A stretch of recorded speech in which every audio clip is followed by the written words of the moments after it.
The elders used to say that when the drums stop beating suddenly, something precious has been lost. On the night the village fell unusually quiet, Kola stood alone beneath a pale moon, his feet sinking into the cold red earth. His clothes were torn, his shoulders bent, and the proud name that once opened doors now followed him like a shadow of shame. He whispered to the night, almost laughing in pain, "So this is how trust ends." He did not yet know that this same night was only the beginning of justice.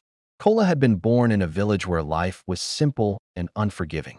His parents were farmers, people of little wealth but great honor. From childhood, Kola learned to wake before the sun and work until his palms burned. Beside him always was Musa, his closest friend, his brother in everything but blood. They fetched water together, hunted lizards in the tall grass, and shared roasted corn by the fire. When Kola's father died suddenly, it was Musa who stood beside him at the grave. As the soil covered the coffin, Musa held Kola's trembling hand and said, "You are not alone. As long as I breathe, you have a brother." Kola believed him without hesitation. Years later, driven by hunger and hope, Kola left the village for the city. Life there showed him no mercy. He slept in half-built houses, carried heavy loads at construction sites, and endured insults in silence. Yet he refused to break. Slowly, opportunity began to notice his persistence. He learned trade. He saved. He failed and stood up again. When Kola finally returned to the village, he was no longer the barefoot boy people remembered. He arrived in a fine car, wearing confidence earned through suffering. He built a solid house with iron gates. He employed young men and paid school fees for children whose parents could not. The village praised him openly. "This is what perseverance looks like," the elders said. And Musa? Musa was still there, clapping the loudest, smiling the widest, watching closely. "God has lifted you, my brother," Musa said one afternoon, his voice warm. But inside him, envy had already found a home. When Kola decided to expand his business, to buy land and build a processing factory, he did not turn to strangers. He turned to the man he trusted most. "I need someone who will protect my interests like his own life," Kola said, handing over important documents. Musa pressed a hand to his chest and replied, "I will guard your name, your wealth, and your future. Even my shadow will not betray you." Kola nodded, unaware that betrayal often wears the face of loyalty. Power arrived quietly and settled heavily on Musa's shoulders. At first, he acted responsibly. Then slowly, things changed. He began signing documents without permission. He whispered lies to workers, telling them Kola was greedy. He bribed officials and forged signatures. Each time trouble surfaced, Musa lowered his eyes and said softly, "Enemies are trying to pull you down. I am fighting them for you." And Kola, blinded by years of friendship, believed him every time. The fall came swiftly.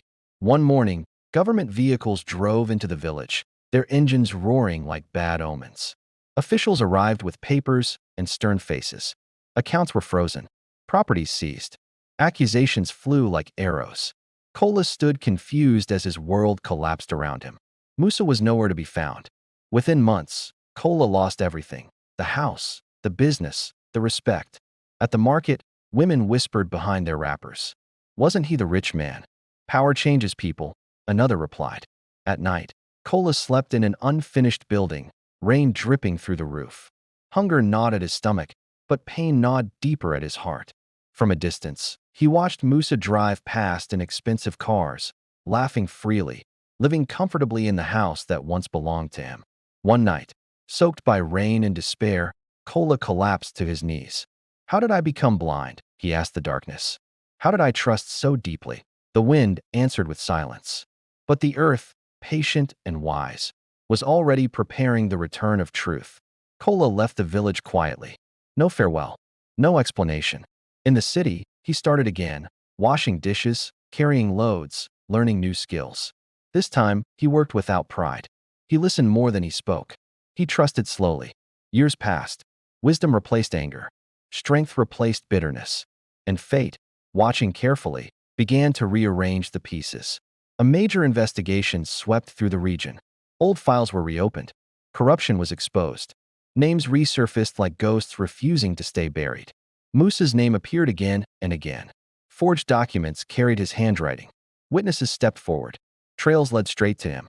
The same man who once walked with arrogance now stood shaking in court. When Kola entered the courtroom, calm, composed, quietly confident, the room fell silent. Musa looked up and froze. The truth had finally found its voice. The judgment was clear. Properties were returned. Accounts restored. Musa's wealth was exposed as stolen, his honor stripped bare. As guards led him away, he turned back with tears in his eyes and whispered, "Forgive me." Kola met his gaze and replied softly, "I forgave you long ago. But justice does not forgive lies." Kola returned to the village, not as a proud man, but as a wiser one. He helped again, but this time with clear boundaries. Trust was no longer given freely, it was earned. The elders gathered and said, "Trust is a sacred calabash. Once broken, it can never be carried the same way again." And so the village learned. Not everyone who walks beside you shares your destination. Not every smile carries good intentions. Justice may sleep, but it never dies. Every challenge leaves a lesson, and every lesson shapes who we become. If this story spoke to you, don't forget to like, share, and subscribe for more meaningful stories.